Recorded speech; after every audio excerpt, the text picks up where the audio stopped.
Welcome back. We're now joined by State Representative Fu Lee and Bao Vang, President of the Hmong American Partnership.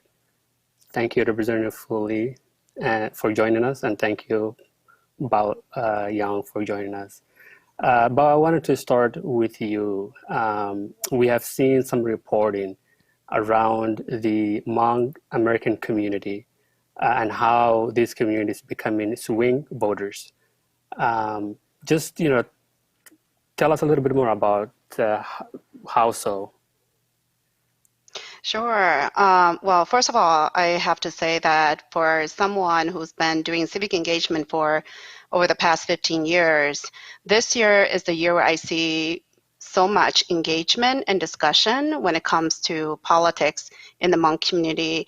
And I think that people tend to look at the community and have a biased opinion of whether we're Democrats or Republican.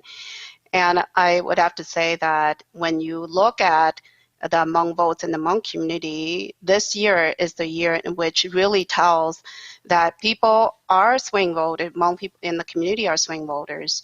They vote based on issues. They vote based on what's important to them and what their values are. And so, it's really interesting to see people that voted for a Democrat now are voting for Republicans, and people that were voting for Republicans are going to, voting for Democrats. So I think it's just overall really engaging multi-generation discussion and, really having the elderly generation also seeking advice from what, the educated Hmong children are advising them, or having news media, or having, because of the pandemic and they're at home, there are all these opportunities for information to be available via YouTube or a popular Hmong conference line that's available where people tune in. And they're getting a lot of news, and sometimes not all the news are correct.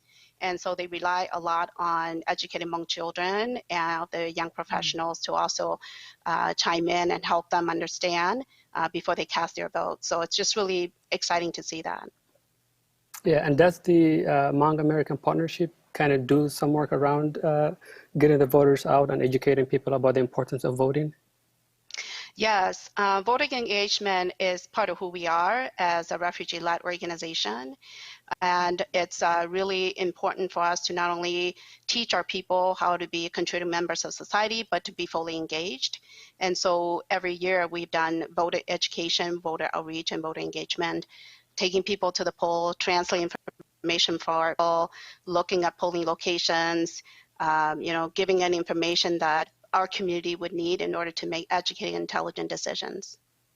Yeah, and Representative Fu Lee, the number of eligible Asian American voters in the state grew by 43% between 2012 and 2018. That's 43%. That's a lot. Does this surprise you at all? It's not surprising for me. We have seen the trend over the last decade or so, nationally, where Asian American is the fastest growing population in the country.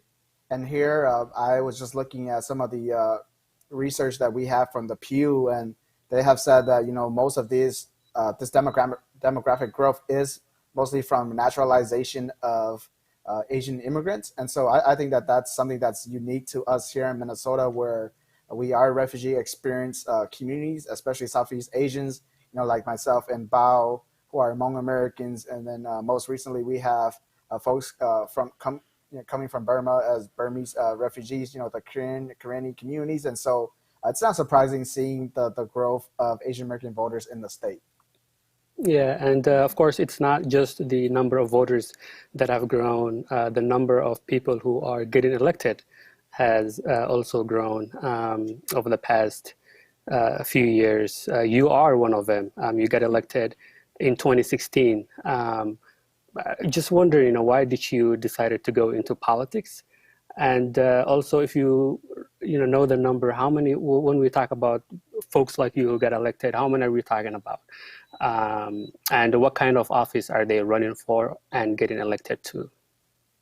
So for me, getting involved in politics was not path that I really looked at, for me growing up. I always wanted to be in public service and to really serve the community because of my own experience, growing up as a refugee child here in North Minneapolis. And so just having been able to work over at the city hall in city of Minneapolis, over at the state legislature, and seeing that we don't have people that look like us, making the decision that are at the table. And so just wanting to organize and, get community members to come out and vote. And that just led me down the path of running for political office. And I've been fortunate enough to, been elected twice, and then are facing re-election today, and the results are coming in pretty good. And, for all of us, we are seeing that we have Hmong Americans or Asian Americans at all levels of government. At the state level, there's 6 of us, 5 in the Minnesota House, 1 in the Minnesota Senate. We have school board members, both in St. Paul. And then we also have, city council member that you may not think of. We have it in the city of St. Paul. We don't have it in the city of Minneapolis anymore, but we have 2 Hmong American city council member in Southwest Minnesota, in Tracy, Minnesota, and Walnut Groves, Minnesota. And so that shows you the strength and power of the Hmong American community and the Asian American community, where, if we run for office, we have the opportunity to win and represent the communities that we live in, whether that's in the Twin Cities or whether that's in greater Minnesota. I wondered, and both of you can answer this, and maybe Bao, maybe you want to start. It seems like there was an effort on behalf of the presidential campaigns to court the Hmong American vote and to come here and to have the backdrop of Hmong-owned businesses. What are your thoughts on that, and how well do you think that's worked on either side of the aisle? Well, I think that people are catching on that Hmong people vote. If you look at the Asian community, although Hmong comprise of 1 of 50 different ethnic groups within the Asian community, and tends to fall on the lower, spectrum in terms of socioeconomic status, housing, economic prosperity, and so on and so forth. But when it comes to voting, we're actually, one of the top, turnout communities. And so I think people are catching on to that. They're paying attention. As a Representative Fu had already mentioned, we turn out, we are engaged. And so when you can see that when there's a Hmong elected official running, there is more, turnout in that election. And so people are catching on to that. And you can see that when there are races such as the presidential race and even, state and local races, they are turning to the Hmong community and they want those votes. And also, we also have large number of voters in a household. So if you come to a Hmong, potentially you can get anywhere from 4 to 6 voters, and I know when we're phone banking, we're always making sure that we speak to every single one because there's a lot of voters in the home, and I think this has worked well because also they know that in order to get the Hmong vote, that they need to meet the Hmong where the Hmong people are, and so they tend to go to, our shopping centers where we have high foot traffic, accompanying by some of stature in the Hmong community.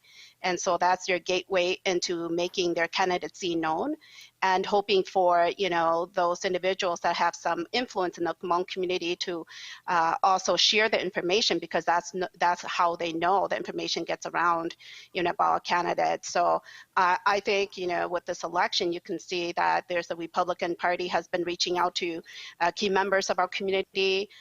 We see that Jill Biden has made her way, and has Hmong Shopping Center.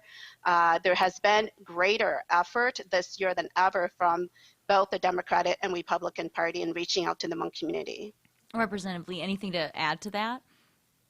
Yes, I just want to point out that, back in 2016 when Hillary Clinton and Donald Trump first ran, Hillary Clinton only won the state of Minnesota by less than 46,000 votes. And I think that the figure that Ibrahim and Yusser put up at the beginning were, I believe the eligible voters of Hmong descent in Minnesota is around 40,000 too. And when you think about that, the Hmong community in Minnesota could have swayed that election if, let's say, that we did not turn out at all.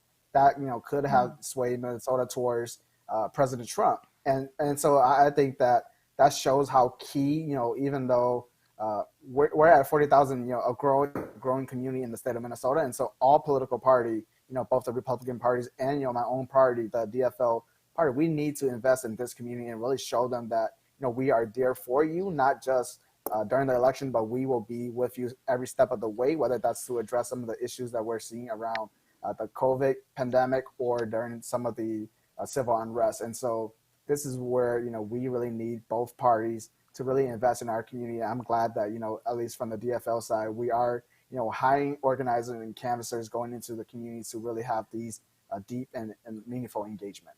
Mm-hmm.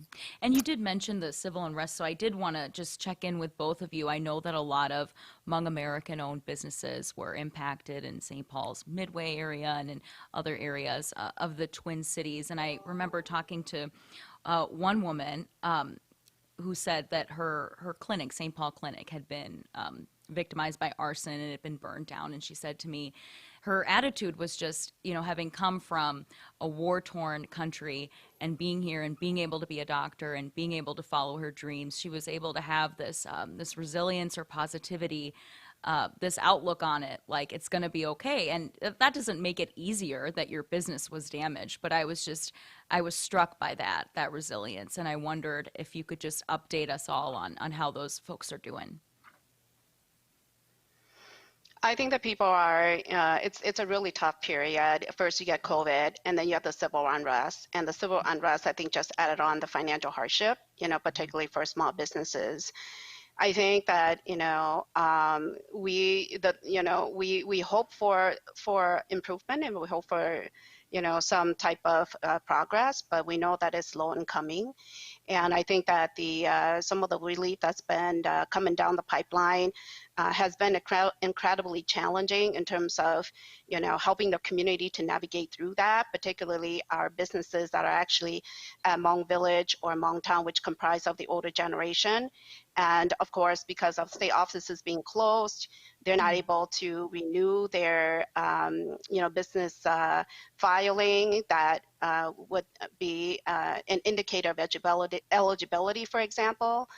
So because they're not able to do that, they might not be eligible. So there's just a lot of hoops that they got to jump through. And so the work that we do as a nonprofit organization and helping the community navigate through and just getting resources has the demand for our services has tripled. Mm-hmm. And so I think that we're starting to kind of see a level of calmness within the community, but I know that a lot of the businesses will be out of business. It's just really a really tough time. And then you also have, unemployment that we come into end, and then people not having meaningful employment, readily available to them. So there's just a lot of issues, not only with businesses, but also with, individual families as well. Mm-hmm. And you mentioned it's going to be a long road ahead, and we don't want to forget that people are still dealing with the after effects of a lot of things that have happened this year, and we're still in the middle of the pandemic. And while there are so many challenges, we do want to ask you both the question that we've been asking folks tonight, which is, regardless of what happens moving forward, what are your hopes for your communities and for Minnesotans at large?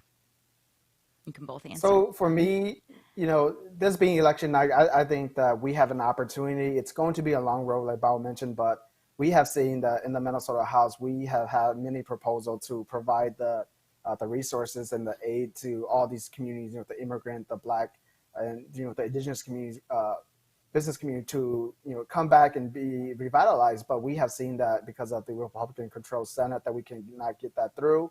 And then, one of the federal issue that we were hearing when we were out there door knocking, talking to people, especially Hmong community members, they were saying that, we're not getting the help that we need from the federal government.